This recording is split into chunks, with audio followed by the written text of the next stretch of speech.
the Rings of Power and the Third Age, in which these tales come to their end. Of all there was Sauron the Maya, whom the Sindar in Beleriand named Gorthair. And the beginning of Arda, Melkor seduced to his allegiance, and he became the greatest and most trusted of the servants of the enemy, and the most perilous, for he could assume many forms, and for long if he willed he could still appear noble and beautiful, so as to deceive all but the most wary. When Thar-Godrum was broken and Morgoth overthrown, Sauron put on his fair hue again and did obeisance. Obeisance means just a deferential respect to Onwe, the herald of Manwe, and abjured all his evil deeds. Abjured means solemnly renounce. And some hold that this was not at first falsely done, but that Sauron in truth repented, if only out of fear, being dismayed by the fall of Morgoth and the great wrath of the lords of the West. But it was not within the power of Onwe to pardon those of his own order, and he commanded Sauron to return to Aman and there receive the judgment of Manwe. Then Sauron was ashamed, and he was unwilling to return in the humiliation and to receive from the Valar a sentence. It might be of long servitude, proof of his good faith, for under Morgoth his power had been great. Therefore, when Anwe departed, he hid himself in Middle Earth, and he fell back into evil, for the bonds that Morgoth had laid upon him were very strong. In the great battle and the tumults of the fall of Thar-Godrum, there were mighty convulsions on earth, and Beleriand was broken and laid waste, and northward and westward. Many lands sank beneath the waters of the great sea. In the east and Osirian, the walls of Ered Luin was broken, and great gap was made in them towards the south, and a gulf of sea flowed into it. And into the gulf the river Luin fell by a new course, and it was called therefore the Gulf of Luin. The country had been old named London by the Noldor, and this name it bore thereafter. And many of the Eldar still dwelt there, lingering, unwilling yet to forsake Beleriand, where they had fought and labored long. Gil-galad son of Fingon was their king, with them and with Elrond, half-elven son of Erondel the mariner, and brother of Elros, first king of Númenor. Upon the shores of the Gulf of Luin, the elves built their haven, and named them Mithlond. And there they hailed many ships, for the harborage was good. From the grey havens the Eldar ever and anon set sail, fleeing from the darkness of the days of earth, for by mercy of the Valar, the firstborn could still follow the straight road and return if they would, to their kindred in Erisea and Valinor beyond the encircling seas. Other of the Valar there were who crossed the mountains of Ered Luin on the age and passed in those in the land. Many of these were Teleri, survivors of Doriath and Osirian, and established their realms among the Silverant elves, in the woods and mountains, far from the sea, for which nonetheless they ever yearned in their hearts. Only in Eregion, which men called Holin, did elves of Noldorin race establish a lasting realm beyond the Ered Luin. Eregion was nigh to the great mansions of the dwarves that were named Khazad-dûm, but by the elves Had-hûdant, and afterwards Moria. From Ostin Ethel, the city of the elves, the high road ran to the west gate of Khazad-dûm, for the friendship arose between dwarves and elves, such as never elsewhere been, to the enrichment of both those people. And Ergion, the craftsman of the Gwarthi-Meridin, the people of the jewel smiths, surpassed in cunning all that have ever wrought, save only Fëanor himself. And indeed greatest in skill among them was Celebrimbor, son of Corofin, who was estranged from his father and remained in Nargothrond, when Celeborn and Corofin were driven forth, as told in Quenya Silmarillion. Elsewhere in Middle-earth there was peace for many years, yet the lands were for the most part savage and desolate, save only where the people of Beleriand come. Many elves dwelt there indeed, as they had dwelt through the countless years, wandering free in the wide lands far from the sea. But they were Avari, to whom the deeds of Beleriand were but a rumor, and Valinor only a distant name. And thus south, in the furthest east, men multiplied, and most of them turned to evil, for Sauron was at work. Seeing the desolation of the world, Sauron said in his heart that the Valar, having overthrown Morgoth had again forgotten Middle-earth, and his pride grew apace. Pace here means fastly. He looked with hatred on the Eldar, and he feared the men of the Númenor, who came back at whiles in their ship to the shores of Middle-earth. But for long he dissembled his mind and concealed the dark design that he had shaped in his heart. Dissembled here means conceals one true motive and feeling, just like hypocryte. Man he found the easiest to sway of all the peoples of the earth, but long he sought to persuade the elves to his service, for he knew that the firstborn had the greater power, and he went far and wide among them. And his who was told that one of the both fair and wise, only to London he did not come, for Gil-galad and all adopted him and his fair seeming. And though they knew not who in truth he was, they would not admit him to that land. But elsewhere the elves received him gladly, and few among them hearkened to the messengers from London, bidding them be aware, for Sauron took to himself the name of Al-Attar, the Lord of the Gifts. And they had at first much profit from his friendship. And he said to them, Alas for the weakness of the great, for a mighty king is Gil-galad, and wise in all lore master is Master Elrond, and yet they will not aid me in my labors. Can it be they do not desire to see other lands become as blissful as their own? But whoever shall Middle-earth remain forever desolate and dark, whereas the elves could make it as fair as Erisia, nay, even as Valinor, and since yet you have not returned thither as you might, I perceive that you love the Middle-earth, so do. It's not within our task to labor together for its enrichment, and for the raising of all the elven kindreds that wander there untaught to the height of the power and knowledge which those who are beyond the sea.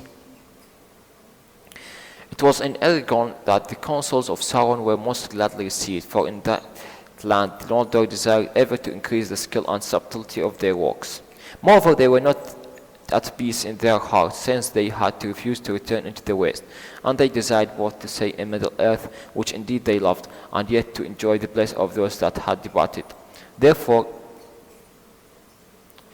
they hearkened to Sauron, and they learned of him many things, for his knowledge was great in those days. The smiths of Austin Ethel surpassed all that they had contrived before, and they took thought, and they made rings of power. But Sauron guided their labor, and he was aware of all that they did, for his desire was to set a bond upon the elves and to bring them under his vigilance, or aware. Now the elves made many rings, but secretly Sauron made one ring to hold all the others, and their power was bound up with it, to be subject wholly to it, and to last only so long as it should last. And much of the strength and will of Sauron passed into the one ring. For the power of the elven ring was very great, and that which should govern them must be a thing of surpassing potency. And Sauron forged it in the mountains of fire in the land of shadow, and while he wore the one ring, he could perceive all the things that were done by means of lesser rings, and he could see and govern the very thoughts of those that wore them. But the elves were not so lightly to be caught. As soon as Sauron set the one ring upon his finger, they were aware of him, and they knew him, and perceived that he would be master of them, and that they wrought. Then an anger and fear they took off their rings. But he, finding that he was betrayed and the elves were not deceived, was filled with wrath, and he came against them with open war, demanding that all their rings should be delivered to him, since the elven smith could not have attained to their making without his law and counsel. But the elves fled from him, and 3 of the rings they saved, and bore them away and hid them.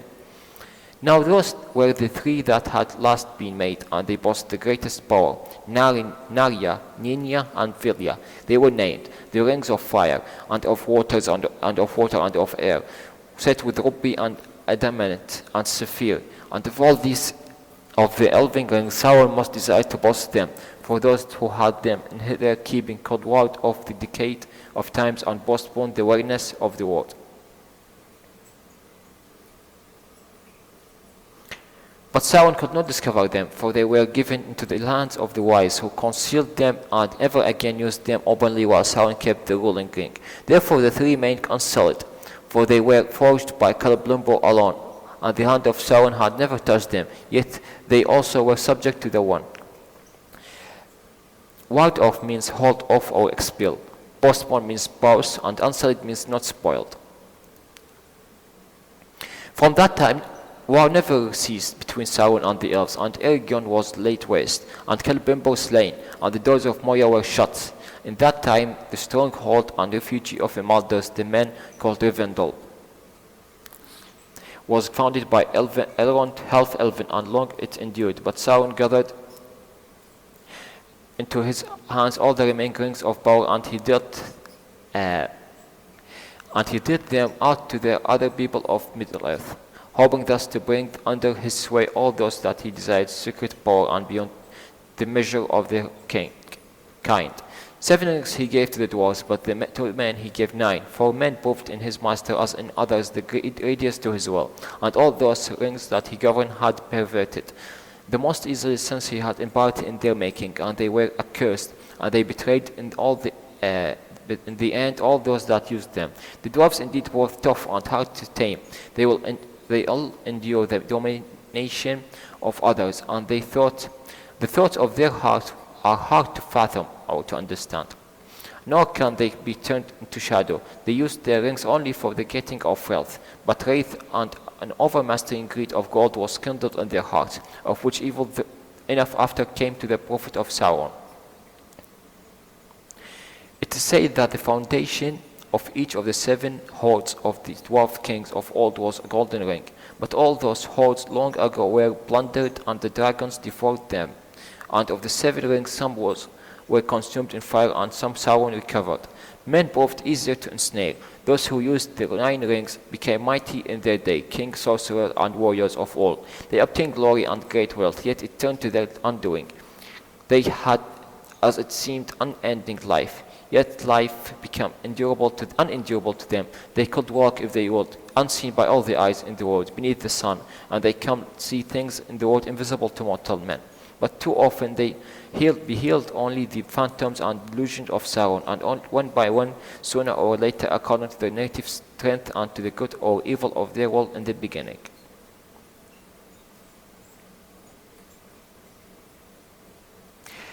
They fell under the thraldom means servitude of the ring that they bore, and under the domination of the One Ring, which was Sauron's, and they became forever invisible, save to him that wore the ruling ring, and they entered into the realm of shadow, the Nazgûl, where the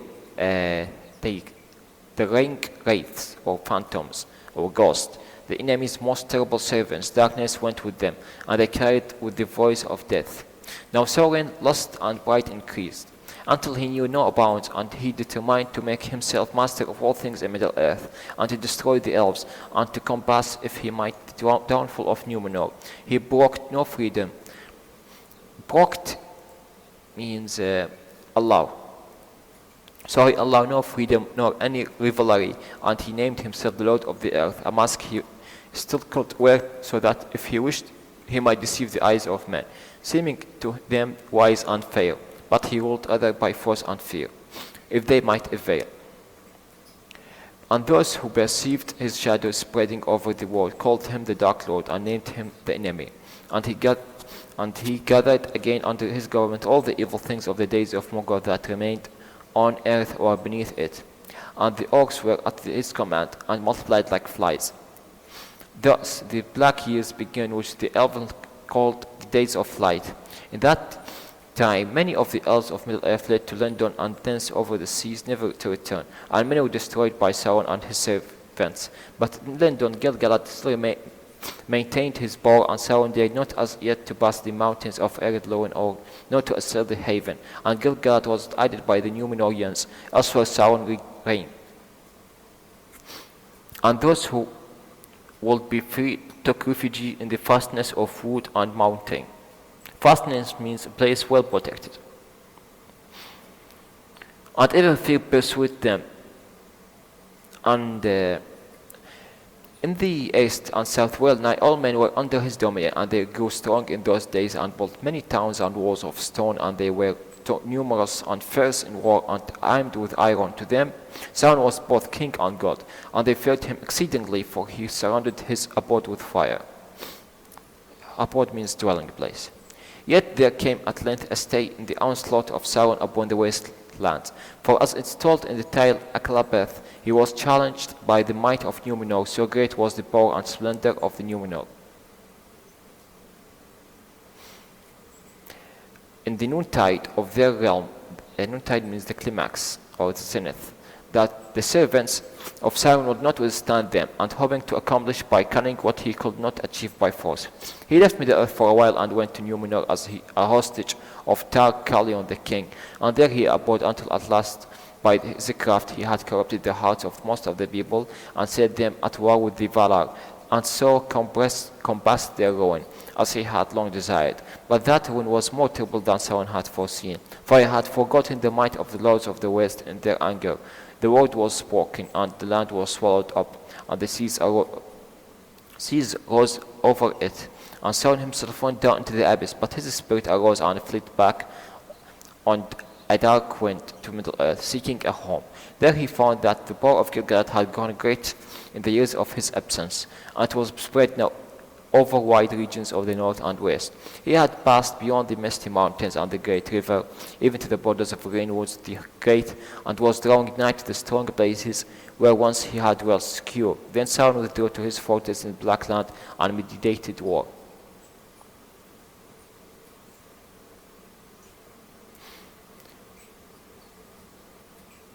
In that time, those of the Númenorians who were saved from destruction fled eastward, as it told in Aklabeth. The chief of those were Elendil the Tall and his sons, Isildur and Anarion, kinsmen of the kings they were, descendants of Elros, but they had been unwilling to listen to Sauron, and he had refused to make war upon the lords of the west. Manning their ships with all who remained faithful, they forsook the land of Númenor ere ruin came upon it. They were mighty men, and their ships were strong and tall, but the tempest overtook them. Tempests mean storms. And they were borne aloft on hulls of water, even to the clouds, and they descend aloft here means high, and they descended upon Middle-earth like birds of the storm. Elendil was cast up by the waves in the land of Lindon, and he was befriended by Gil-galad. Thence he passed up the river Lorn, and beyond Ered Lorn he established his realm, and his people dwelt in many places in Eriador, about the coasts of the Lorn, and in Brandon. But his chief city was at Númenor, beside the water of Lake Ninual, at foremost upon the north dawns. Also the Númenorians dwelt, and in the Cardolan, and the halls of Rohadar, and the towers they raised upon Emion, Beret, and upon Amonsul, and there remain many barrows and ruined works in those places, but the tower of Emil Beret still looked toward the sea. Barrows means burial mount, or hell. Isildur and Anarion were borne away southward, and at last they brought their ships to the great river Anduin that flows out of the Rovanian into the western seas in the bay of Bilfalas, and they established a realm in those lands that were after called Gondor, whereas in the northern kingdom was named Arnor. Long before, in the days of their power, the mariners of the Númenor had established a haven and strong place about the mouth of Anduin. In the spite of Sauron in the Black Land, there that lay nigh upon the east, and the later days to the haven came only the faithful of the Númenor, and many therefore of the folk of the coastlands in that region were in a hall or in about akin to the elf friends and the people of Elendil, and they welcomed his son, and the chief city of the southern realm was Osgiliath, through the midst of which the great river flowed, and the Númenorians built their great bridge, upon which there were towers and houses of stones and wonderful to behold. And tall ships came upon the sea to the quays of the city. Quays means a concrete or stone or metal platform laying alongside or projecting into water for loading and unloading ships. Other strong places they built also upon either hand Minas Ithil, the tower of the rising moon, eastward upon a shoulder of the mountains of shadow as a threat to Mordor. and to the southwestward, minus Anor, the tower of the setting sun, and the feet of mounting Mindorlan, as a shield against the wild men of the Dallas. In Minus Ithil was the house of Isildur, and in Minus Anor the house of Anarion. But they shared the realm between them, and their thrones were set side by side in the great hall of Osgiliath. There were the chief dwellings of the Númenorians in Gondor, but the other works, marvelous and strong, they built in the land in the days of their power, at the Argonath and the Aglarond, at the Erech, and in the circle of Angrinost, which men called Isengard. They made the pinnacle of Arthanic of unbreakable stone. Pinnacle means climax or highest or tallest building, just like tower. Many treasures and great heirlooms of virtue and wonder the exiles had brought from Númenor, and of those the most renowned were the 7 stones and the white tree. The white tree was gone from the foot of Nimloth, the fair that stood in the courts of the bank at Arminolas in Númenor. Sauron burned it, and Nimloth was in its turn descended from the tree of Tyrion, that was an image of the eldest of the trees, white Tilberian, which Yavanna caused to grow in the land of the Valar. The tree memorial of the Eldar and the light of Valinor was planted in Minas Ithil. Tilberian, that one before in the old days, ancient days, destroyed by Melkor and Goyland. So it was planted in Minas Ithil before the house of Isildur, since it was that had saved the food from the destruction, but the stones were divided. 3 Elendil took, and his son Ishtu. Those of the Elendil were set in towers upon Emin Beriet, and upon Amonsol, and in the city of Enominas, but those of his sons were at Minas Ithil and Minas Anor and the Orthanc, and in Osgiliath. Now those stones had the virtue that those who looked therein might perceive in them things far off, whether in a place or in a time. For the most part they revealed only things near to another kindred stone. For the stones each called to each, but those who possessed great strength of will and of mind might learn to direct their gaze, and whether they would. Thus the Númenorians were aware of many things that their enemies wished to conceal, and little escaped their vigilance and the days of their might. It's said that the towers of Emin Beriet were not built indeed by the exiles of Númenor, but were raised by Gil-galad for Elendil, his friend, and the seeing stone of Emin Beriet was set in Lost Tyrion, the tallest of the towers. Thither Elendil will repair, and thence he will gaze out over the sundering seas. When the yearning of the exile was upon him, and believed that thus he would at will while see far off, even away, even the tower of Avalon upon Eresia, where the master stone abode, and yet abide. Their stones were a gift of the elder to Amandil, father of Elendil, for the comfort of the faithful of Númenor. In the dark days, when the elves might come no longer to the land under the shadow of Sauron, they were called the Palantir, those that watch from afar, but all those that were brought to Middle Earth long ago were lost.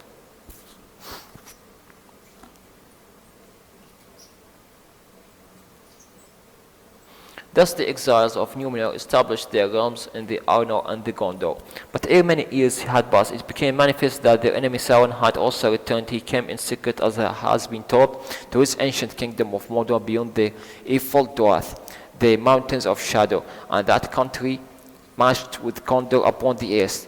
There above the valley of Gorgoroth was built his fortress vast and strong, Barad-dûr, the dark tower, and there was a fiery mountain in that land that the elves named Orodruin. Indeed, for that reason Sauron had set there his dwelling long before, for he used the fire that dwelt there from the heart of the earth in his sorceries and in his forging. And in the midst of the land of Mordor he had fashioned the rolling ring, that there now he poured it in the dark until he had wrought for himself. Put it in the dark means sitting, resting, and thinking in the dark. until he had wrought for himself a new shape, and it was terrible, for his fair semblance had departed forever, when he was cast into the abyss, at the drowning of Númenor. He took up again the great ring, and clothed himself in power, and the malice of his eye of Sauron few even of the greatest among the elves and men could endure. Now Sauron prepared war against the Al-Attar and the men of Westerness, and the fires of the mountain were wakened again. Wherefore, seeing the smoke of Orodron from afar, and perceiving that Sauron had returned, the Númenorians named the mountains anew Amun Amarth, which is Mount Doom. And Sauron gathered to him great strength of his servants out of the east and south, and among them were not a few of high race of Númenor, for in the days of sojourn of Sauron in the land, the hearts of well nigh all its people had been turned towards darkness. Sojourn means staying. Therefore, many of the peoples who sailed east in the times and made fortresses and dwelling upon the coast were already bent to his will, and they served him still gladly in Middle Earth. But because of the power of Gil-galad, these renegades mean betrayals. These renegades, lords both mighty and evil, for the most part took up their abodes in the southlands far away. Yet too there were Heromor and Fuinor, who rose to power among the Haradrim, a great and cruel people that dwelt in the wide land south of Mordor beyond the mouths of Anduin. When therefore Sauron saw his time, he came with a great force against the new realm of Gondor, and he took Minas Ithil, and he destroyed the white tree of Isildur that grew there. But Isildur escaped, and taking with him a seeding of the tree, he went with his wife and his sons by ship down the river, and they sailed from the mouth of Anduin seeking Elendil. Meanwhile Anarion held Osgiliath against the enemy, and for that time drove him back to the mountains. But Sauron gathered his strength again, and Anarion knew that unless help should come, his kingdom would not long stand. Now Elendil and Gil-galad took counsel together, for they perceived that Sauron would grow too strong and would overcome all his enemies one by one if they did not unite against him. Therefore they made the League of which is called the Last Alliance, and they marched east into the Middle Earth, gathering a great host of elves and men. And they halted for a while at Imaldris. It said that the host that were there assembled was fairer and more splendid in arms than any that has been since been seen in Middle Earth, and none greater has been mustered since the host of the Valar went against Thangorodrim. Mustered means gathered. From Imaldros they crossed the misty mountains by many passes and marched down the river Anduin, and so came at last upon the host of Sauron on Dagorlat, the battle plain, which lies before the gates of the Black Land. All living things were divided in that day, and some of every kind, even of the beasts and birds, were found in either host, save the elves only. They alone were undivided and followed Gil-galad. Of the dwarves few fought upon either side, but the kindred of Durin of Moria fought against Sauron.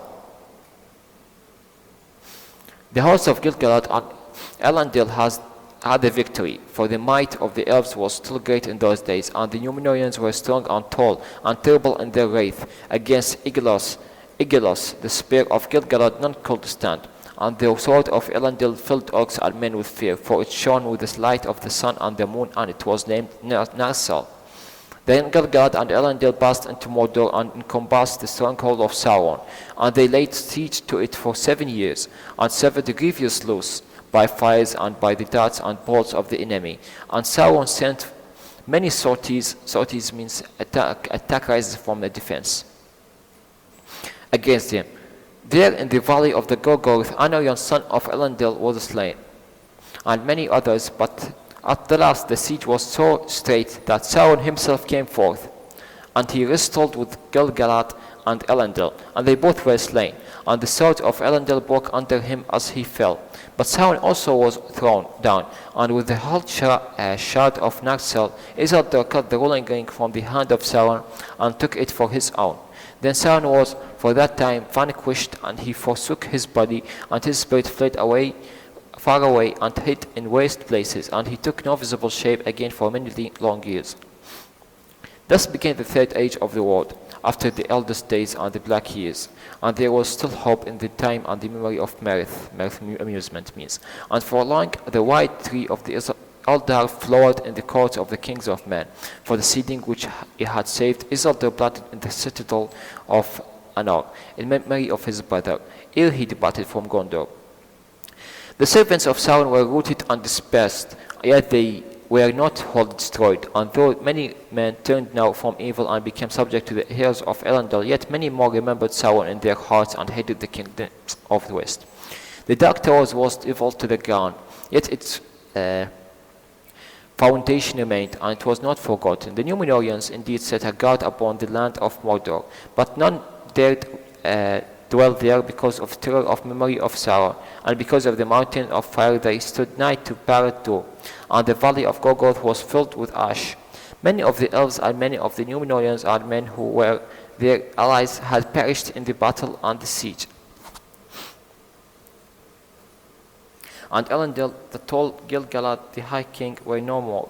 Never again was such a host assembled, nor was there any such a league of elves and men, for after Elendil's day, the two kindreds became estranged.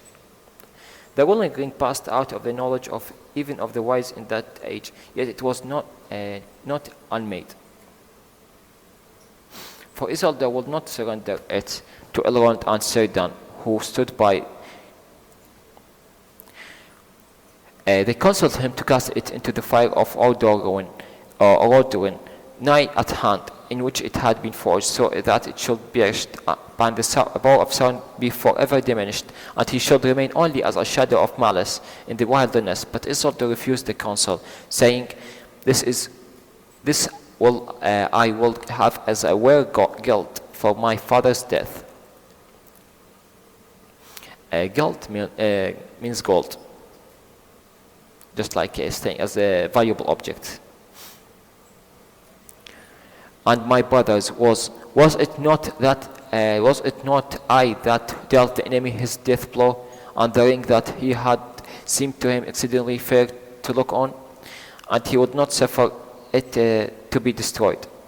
Taking it therefore he returned at first to Minas Anor, and there he planted the white tree in memory of his brother Anarion. But soon he departed on, after he had given counsel to Melandil, his brother's son, and he had committed to him the realm of the south. He bore away the ring to be an heirloom of the house, and marched north from Gondor by the way that Elendil had come. And he forsook the south kingdom for it. He purposed to take up his father's realm in Eriador, far from the shadow of the Black Land. But Isildur was overwhelmed by the host of orcs that lay in the wait in the misty mountains, and they descended upon him at unawares in his camp between the great wood and the great river, nigh to Loic Nigloran, the Gladden field.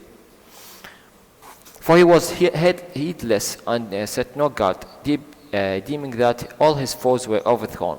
There well nigh all his people were slain, and among them were his three older sons, Elendor, Araton, and Cirion. But his wife and his youngest son, Valandil, he had left in Imaldris when he went to the war. Isildur himself escaped by means of the ring, for when he wore it he was invisible to all eyes, but the orcs hunted him by skin and slots. Skin means by smell, slots by just like the footprint or the marks made by him. Until he came to the river and plunged in.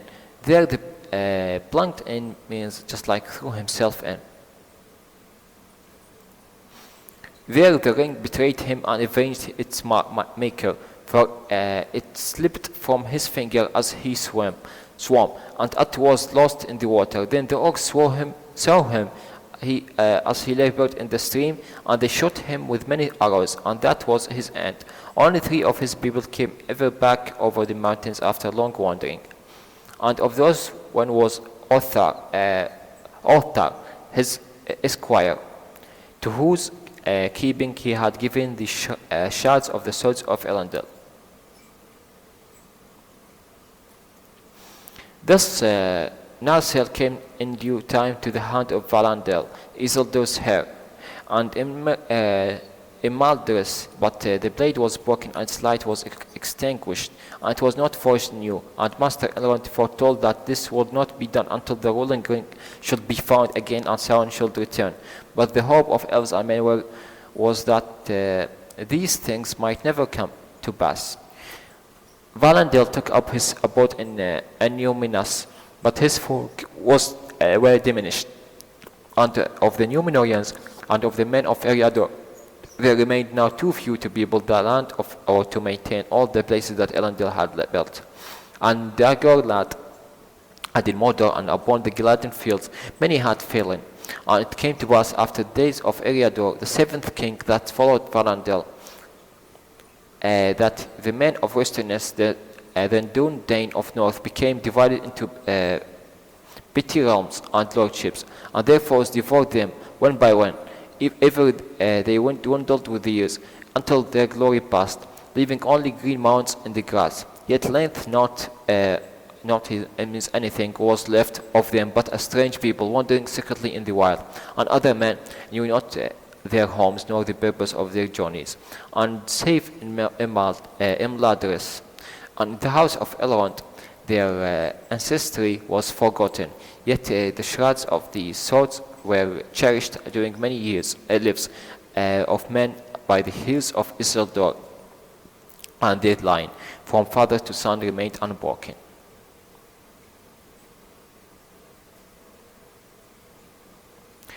In the south of the realm of Gondor endured, and for a time its splendor grew, until it recalled the wealth and majesty of Númenor. Ere it fell, high towers the people of Gondor built, and strong bases, and havens of many ships, and the winged crown of the kings of men was held in awe by people of awe means fear, by people of many lands and tongues.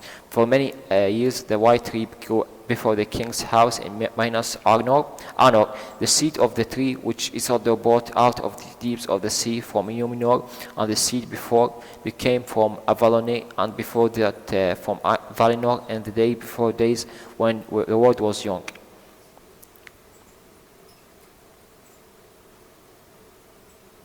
Yet at last, in the wearing of the swifts of years of Middle-earth, Gondor waned, and the lines of Menelder, son of Anarion, failed, for the blood of the Númenorians became much mingled with the that of their other men, and their power and wisdom was diminished. And their lifespan was shortened, and the watch upon Mordor slumbered. And in the days of Silmarillion, the third and 20th of the lines of the Menelder, a plague come upon dark winds out of the west, out of the east, and it smote the king and his children, and many of the people of Gondor perished. Then the forts of the borders of Mordor were deserted, and Minas Ithil was emptied of its people, and the evil entered again into the black land secretly, and the ashes of Gorgoroth were stirred as by a cold wind, for the dark shapes gathered there. It was said that there were indeed the Olyri, whom Sauron called the Nazgûl, the nine Ringwraiths that had long remained hidden, but returned now to prepare the ways of their master, for he had begun to go again. And in that days of Eärnal, they made their first stroke, and they came by night out of the Mordor over the passes of the mountains of shadow, and took Minas Ithil for their abode. And they made it place of such a dread that none dared to look upon it. Therefore it was called Minas Morgul, the tower of sorcery. And Minas Morgul was ever at the war at the Minas Anor in the west. Then Osgiliath, which in the waning of the people had long been deserted, but became a place of ruins and a city of ghosts. But Minas Anor endured, and was named a new Minas Tirith, the tower of God. For the kings caused to be built in the citadel a white tower, very tall and fair. Its eye was upon many lands. Broad, still, and strong was that city, and that white tree was still flowered for a while before the house of the kings, and there the remnant of the Númenorians still defended the passage over the river against the terrors of Minas Morgul, and against all the enemies of the west, orcs and monsters and evil men. Thus the lands behind them west of Anduin were protected from war and distractions. Still Minas Tirith endured after the days of j.r.r, son of Eärnal, the last king of Gondor. He it was that rode alone to the gates of Minas Morgul to meet the challenge of the Morgul Lord. And he met him in a single combat. But he was betrayed by the Nazgul and taken alive into the city of torment, and no living man saw him ever again.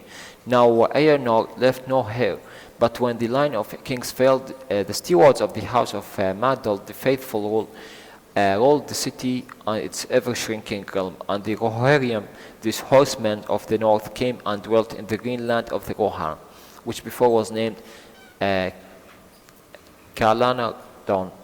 It was a part of kingdom of Condor, and the Rohirrim aided the lords of the city in this their wars, and northward beyond the falls of Rauros and the gates of Argonath there were as yet other defenses, but more ancient, of which men knew little, against whom the things of earth did not dare to move, until in the ripening of time their dark lord Sauron should come forth again, and until that time came never again after the days of Eärnal did the Nazgul dare to cross the river or to come forth from their city in shape visible to man.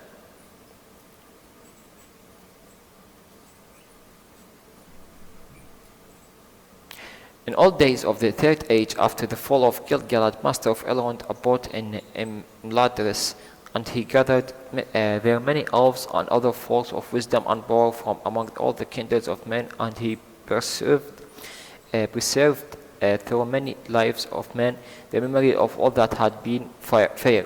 And the house of Elrond was a refuge for the weary and the oppressed, and a treasury of good counsel and wise law. In that house were harbored the heirs of Isildur in childhood and old age, because of the kinship of their blood with Elrond himself, and because he knew in his wisdom that one should come of their line to whom a great part was appointed in the last deeds of that age.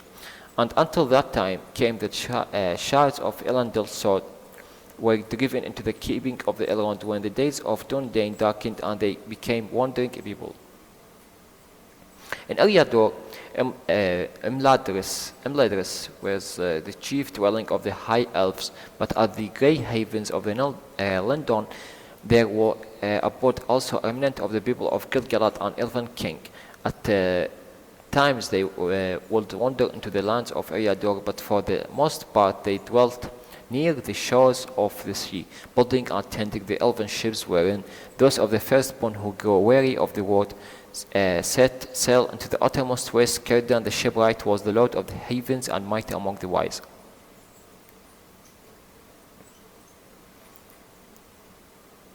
Of the three rings that the elves had preserved unsullied, no open word was ever spoken among the wise, and few even of the elder knew where they were bestowed. Yet after the fall of Sauron, their power was ever at work, and there where they abode their merit also dwelt, and all things were unstained by the grief of time. Therefore, ere the Third Age was ended, the elves perceived that the ring of Saphir was with Elrond, and in the fair valley of Rivendell, upon whose house the stars of heaven most brightly shone, whereas the ring of adamant was in the land of Lorien, where dwelt the lady Galadriel, a queen she was of the old land elves, wife of Celeborn of Doriath. Yet she herself was of the Noldor, and remembered the day before days in Valinor. And she was the mightiest and fairest of all the elves that remained in Middle-earth. But the red ring remained hidden until the end, and none save Elrond and Galadriel and Círdan knew to whom it had been committed.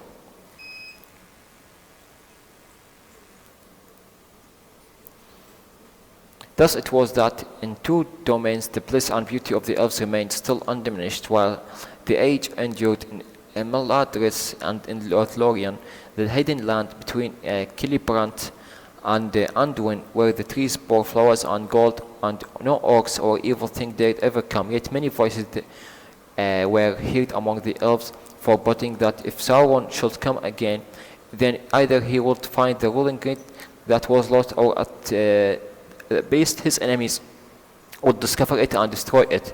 But in either chance, the powers of the tree must then fail, and all things maintained by them must fade. And so the elves should pass into the twilight, and the dominion of men began. And so ended that. It has since befallen. The 1 and the 7 and the 9 are destroyed, and the 3 have passed away, and with them the third age is ended. And the tales of the Eldar in the Middle Earth draw to then close. Those were the fading years, and in them the last flowering of the elves east of the sea came to its winter. In that time the Noldor walked still in the hitherlands, mightiest and fairest of the children of the world, and their tongues were still heard by mortal ears. Many things of beauty and wonder remained on earth in that time, and many things also of evil and dread. Orcs there were, and trolls and dragons and field beasts and strange creatures, old and wise in those woods whose names are forgotten. Dwarves still labored in the halls and wrought with patient crafts works of metal and stone that none now can rival. But the dominion of men was preparing, and all things were changing, until at last the Dark Lord arose in Mirkwood again. Now of all the name of the forest was Greenwood the Great, and it was wide halls and isles were the haunt of many beasts, and of birds, and of bright song. And there were the realm of the king Thranduil, under the oak and the beech. But after many years, when well nigh a third of the age of the world had passed, a darkness crept slowly through the wood from the southward, and fear walked there in shadow glades. Frail beasts came hunting, and cruel and evil creatures laid their snares. Then the name of the forest was changed, and Mirkwood it was called, for the night shade lay deep there, and few dared to pass through, save only in the north, where the Thranduil's people still hid the evil at bay. Once it came, few could tell, and 'twas long ere when the wise could discover it. It was the shadow of Sauron, and the sign of his return. For coming out of the waste of the earth, he took up his abode in the south of the forest, and slowly he grew and took shape there again. In a dark hall he made his dwelling, and wrought there his sorcery, and all the folk feared the sorcerer of Dol Guldur, and yet they knew not at first how great was their peril. Even as the first shadow were felt in Mirkwood, there appeared in the west of the Middle Earth the Istari, whom men called the wizards. None knew at that time whence they were, save Círdan of the Havens, and only to Elrond and to Galadriel did he reveal that they come over the sea. But afterwards it was said among the elves that they were messengers sent by the lords of the west to contest the power of Sauron, if he should arise again, and to move elves and men and all living things of good wealth to valiant deeds. And the likeness of men they appeared, old but vigorous, and they changed little with the years, and aged but slowly, though great cares lay on them. But a great wisdom they had, and many powers of mind and hand. Long they journeyed far and wide among the elves and men, and held converse also with the beasts and with birds. And the peoples of the Middle Earth gave to them many names, for their true names they did not reveal. Chief among them were those whom the elves called Mithrandir and Coroner, but men in the north named Gandalf and Saruman. Of these Coroner was the eldest and came at first, and after him came Mithrandir, and Radagast, and others of the Istari who sent into the east of Middle Earth, and do not come into these tales. Radagast was the friend of all the beasts and birds, but Coroner went among most among men, and he was subtle in speech and skilled in all the devices of smithcraft. Mithrandir was closest in council with Elrond and elves. He wandered far in the north and west, and made never in any land any lasting abode. But Coroner journeyed into the east, and when he returned he dwelt at Orthanc in the ring of Isengard, which the Númenorians made in the days of their power. Ever most vigilant was Mithrandir, and he And he it was that most doubted the darkness in Mirkwood, for though many deemed that it was wrought by the ring wraith, he feared that it was indeed the first shadow of Sauron returning. And he went to Dol Guldur, and the sorcerer fled from him. And there was a watchful peace for a long while. But at length the shadow returned, and its power increased. And in that time was first made this council of the wise, that is called the White Council. And therein were Elrond and Galadriel and Círdan and the other lords of the Eldar, and with them were Mithrandir and Cornir, that was Saruman the White, who was chosen to be their chief, for he had most studied the devices of Sauron of old. Galadriel indeed had wished that Mithrandir should be the lead of the council, and Saruman begrudged them that, for his pride and desire of mastery was grown great. But Mithrandir refused to the office, since he would have no ties and no allegiance save to those who sent him. And he would abide in no place nor be subject to any summons. But Saruman now began to study the lore of the rings of the power and their making and their history.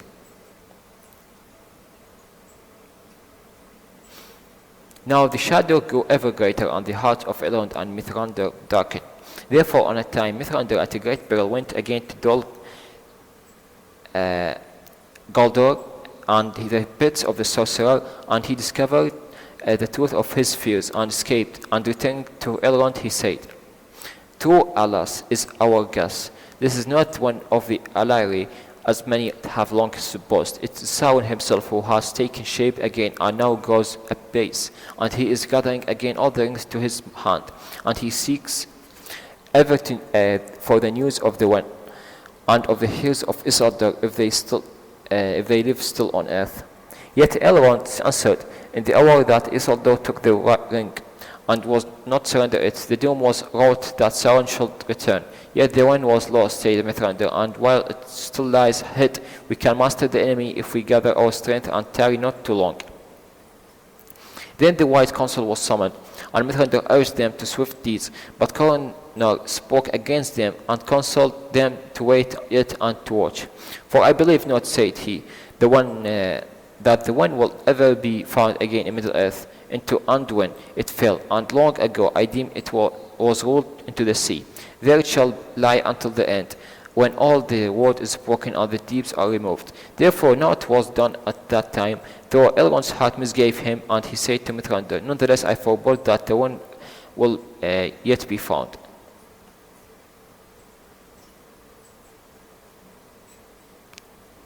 Then our war will rise again, and in that war this age will be ended. Indeed, in a second darkness it will end, unless some strange chance deliver us that my eyes cannot see. Many are the strange chances of the Fee world, said Mithrandir, and help oft shall come from the hands of the weak than the wise falter. Thus the wise were troubled, but none as yet perceived that Cornir had turned to dark thoughts and was already a traitor in heart, for he desired that he and no other should find the great ring, so that he might wield it himself and order all the worlds to his will. Too long he had studied the ways of Sauron in hope to defeat him, and now he invite him means being jealous from him, or malice, as a rival rather than hated his works, and he deemed that the ring which was Sauron's would seek for his master, as he became manifest once more. But if he were driven out again, then it would be hide.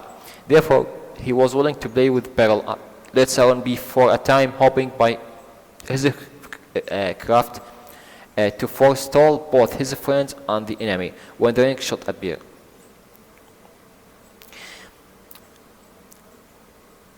He set a watch upon Gladden fields, but soon he discovered that the 7 servants of Dol Guldur were searching all the ways of the river in that region. Then he perceived that Sauron also had learned of the manners of Isildur, and he grew afraid and withdrew to Isengard and fortified it, and ever he probed deeper into the lore of the rings of power and the art of their forging. But he spoke of none of those to the council, hoping still that he might but be the first to hear news of the ring. He gathered a great host of spies, and many of these were bad, for Radagast lent him his eyed, divining naught of his treasury, and deeming that this was but a part of the watch upon the enemy. It's not indeed,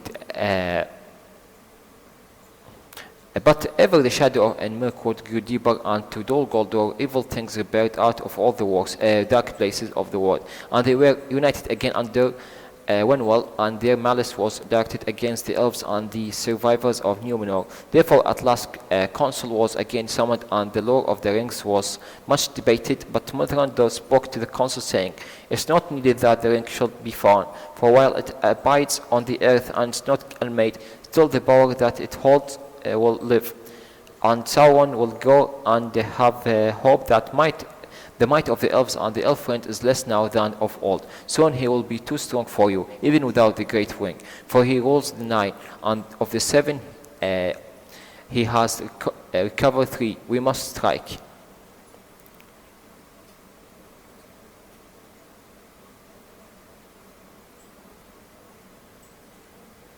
To the coroner now assented means expressed to approve, desiring that Sauron should be thrust from Dol Guldur, which was nigh to the river, and should have leisure to search there no longer.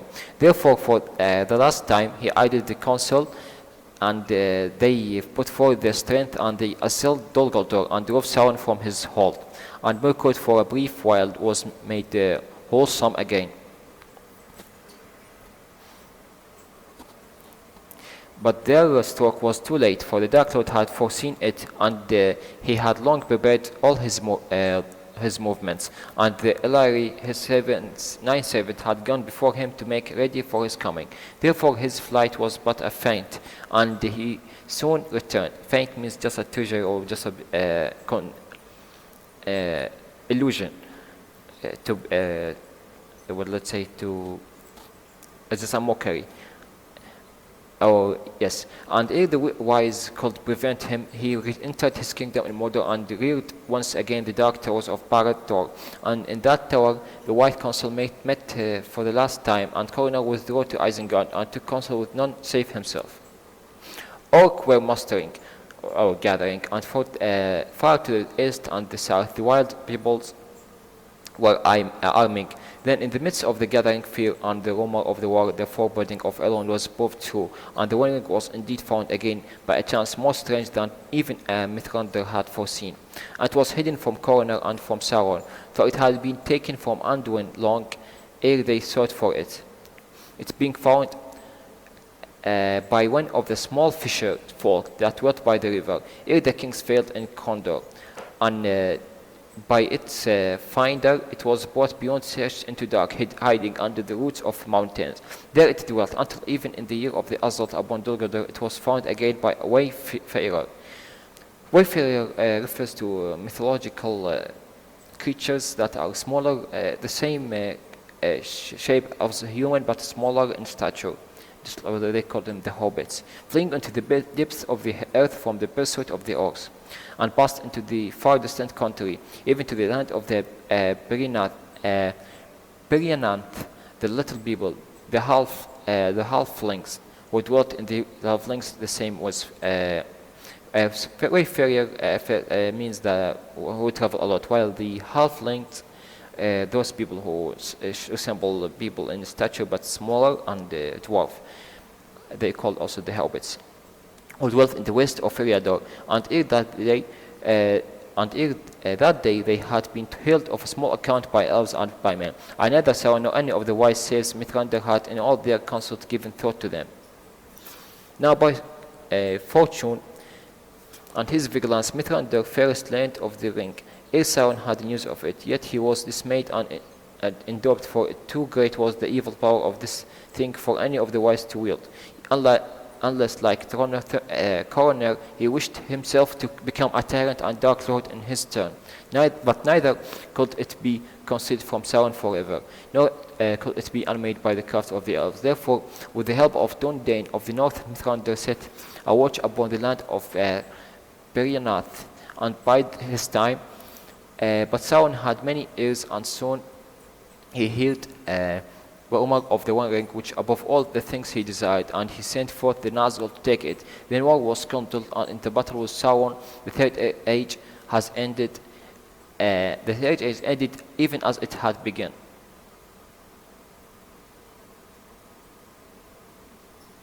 But those who saw the things that were done in that time, deeds of valor and wonder, have elsewhere told the tale of the War of the Ring, and now how it ended both in victory unlocked for it and in sorrow long foreseen.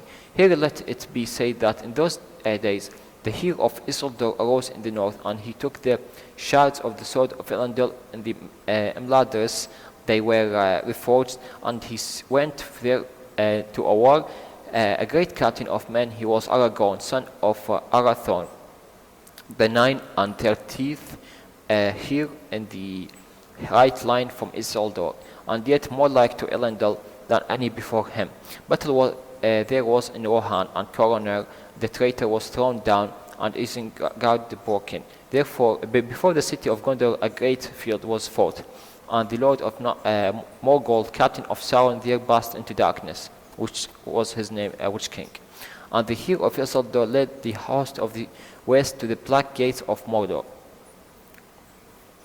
In the last battle were Mithrandir and the sons of Elrond and the kings of Rohan and the lords of Gondor and the hero of Isildur with the Dondanes of the north. There at the last they looked upon death and defeat, and all their valor was in vain, for Sauron was too strong. Yet in that hour was put to the proof that which Mithrandir had spoken until come from the hands of a weak, when the wise faltered.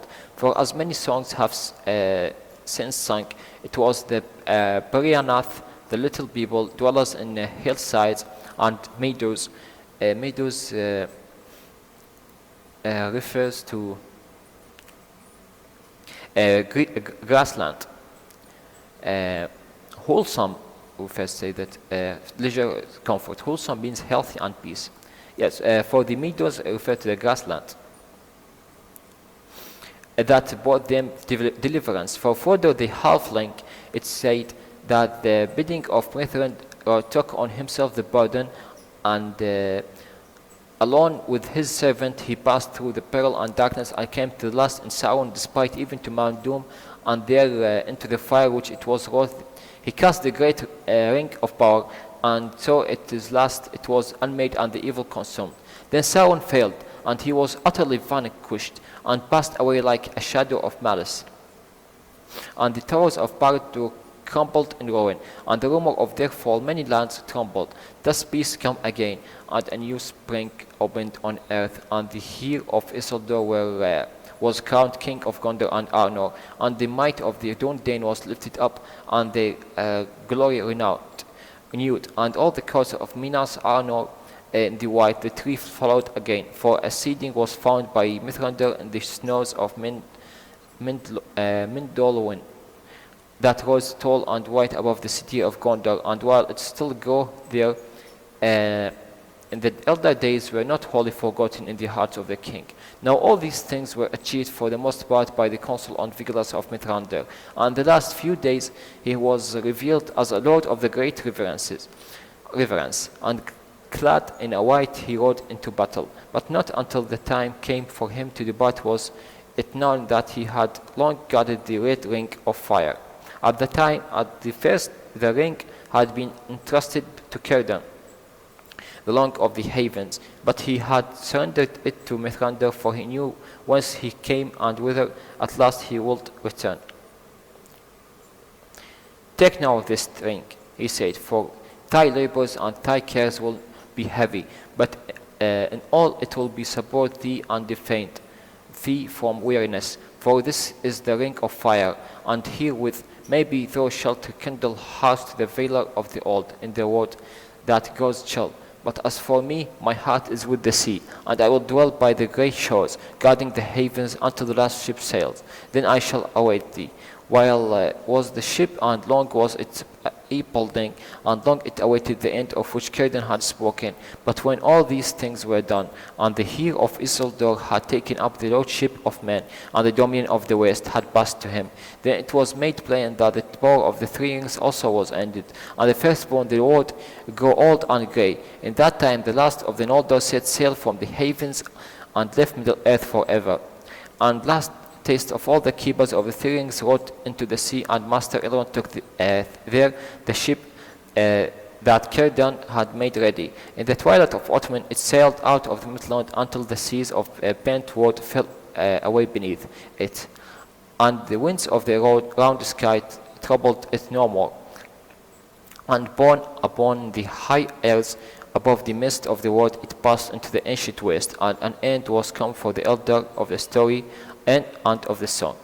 So here ends the Silmarillion into the last tales. But even though it was never ended and it was never accomplished, for there are many unfinished tales that come after this age, fourth age and fifth age.